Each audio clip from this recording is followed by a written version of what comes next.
Good morning, everybody. Mark Finan here in the Home Weather Office on this Wednesday morning. It's now the 16th day of April 2025, and this is the morning briefing coming to you from the Home Weather Office. And as I look out the window, it's cloudier than it has been the last couple of days, and we still have that cool breeze. It is not a warm morning. It's going to be another relatively cool day compared to what we had a few days ago, but actually temperatures will be pretty close to average. The average high is now 73 for Sacramento and still average 60s in the foothills, and that's about where most areas will end up during the day today. But once again, we'll be looking at the chance of afternoon thunderstorms in the Sierra. I'll show you that, as well as we'll look down the road to see if there are going to be any other chances of rain, not just Sierra thunderstorms, but we'll take a look at the long range to see what may be coming our way as we go through the rest of this month. But what I'm going to start with is a little perspective on the temperatures we have seen lately, and this is off the National Weather Service. And so to kind of take stock of where we are and kind of where we're heading, these are the daytime highs that Sacramento downtown has seen so far this year.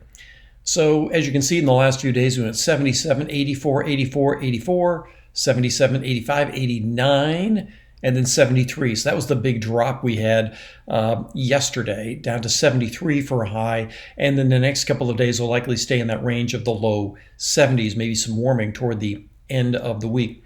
You'll also notice that on this line here, the 89 we had on the 14th, well, the record high is 94, so nothing record-setting about that.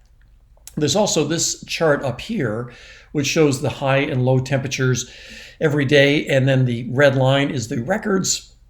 The blue line down here are record lows, and this green area is the averages. So that's how this month has gone so far, but it's also kind of cool to look at it over the course of the year to give you better perspective of where we are.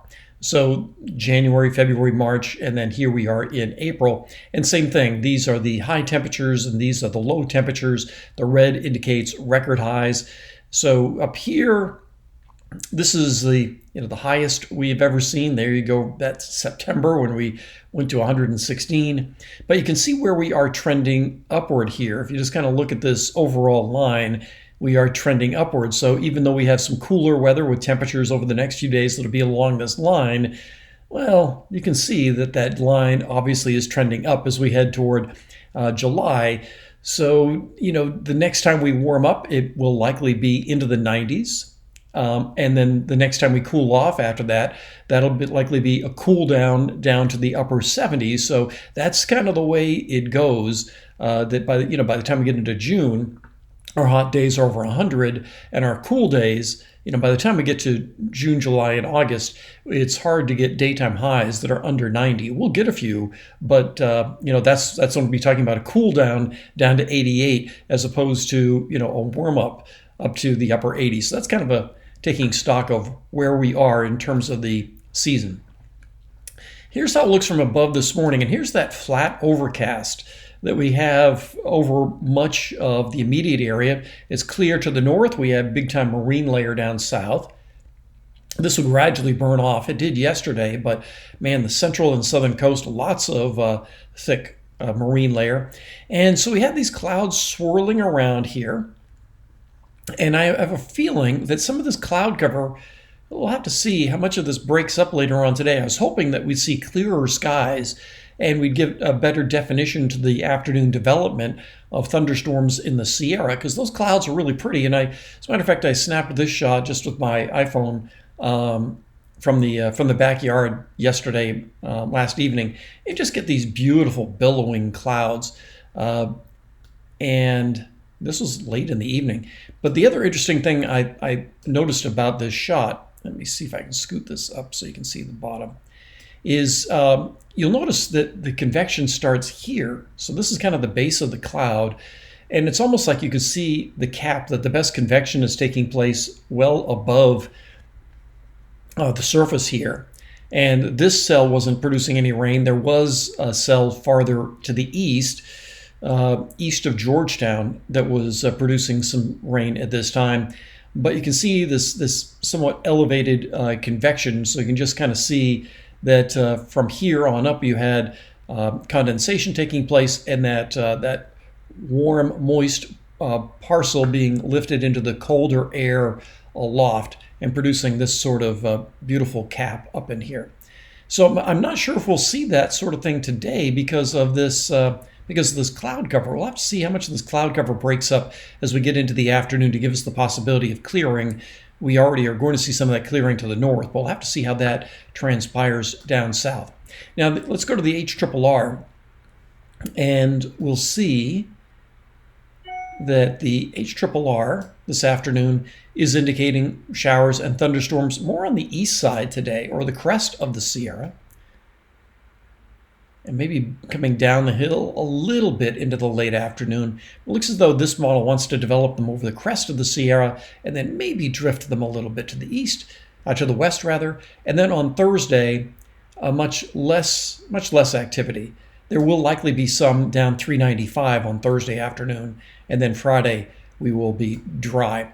I'll also show you the way this looks with the NAM nest and the Cape, as well as the SIN on here. So this is surface based, and just like what we saw yesterday, these areas of hatched, where it's kind of hatched out like in here, that's where you have high levels of convective inhibition. Where you don't have that area of hatched area, you don't have that convective inhibition, and instead you have that high levels of Cape. And you can see that that is confined to the high Sierra. And so once again, we will not be seeing anything down over the valley or the foothills.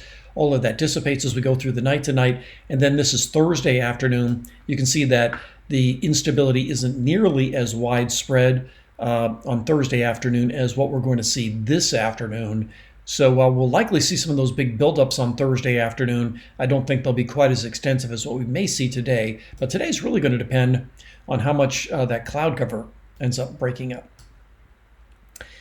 The big picture, looking down the road a little bit past what we'll see today and tomorrow. And as you can see, we will eventually see this low kick inland with this cooled north flow. That'll keep temperatures at or really close to average over the next few days. Then we get some ridging kicking in, especially for here. This is the day on Saturday. Friday, Saturday should be pretty nice days. And then another little passing wave helps to keep temperatures in check. Beyond that, yeah, the weather looks nice. And then later on down the road, another one of these big cutoffs drops our way. We're up to the 25th now. So we'll have to see what this does. And for that, we'll go to the precipitation from the GFS going way down the road. And this will show occasional little things coming by. But all in all, really nice weather. But then this is getting out toward that 24th, 25th. There's that low here. Right now, it doesn't look as though the models have much in the way of precipitation, but as you can see, there is some snow. Now, for those of you on the west slope that have said, hey, it hasn't snowed on the dogwoods yet, and the dogwoods are blooming, we'll see whether or not we get snow down to 4,000 feet. But, as you can see, this is an extensive precipitation, but it would certainly be quite a bit colder as we round out the end of the month. But one word of caution, the same model a couple of days ago was actually showing ridging and warming weather toward that same time frame. So we'll see. I think the thing I wanted to point out there is that some have said, oh, okay, we're done with the rain. It's too early to make that call.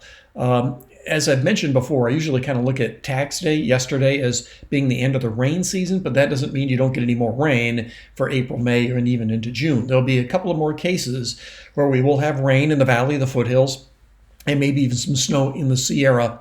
But it's, there may be a handful of cases between, well, let's say in the next 2 months, between mid-April and mid-June, we may only have 4 or 5 days where it rains. So we'll have to kind of pick and choose, but don't think that we are completely done with rain and Sierra snow just yet.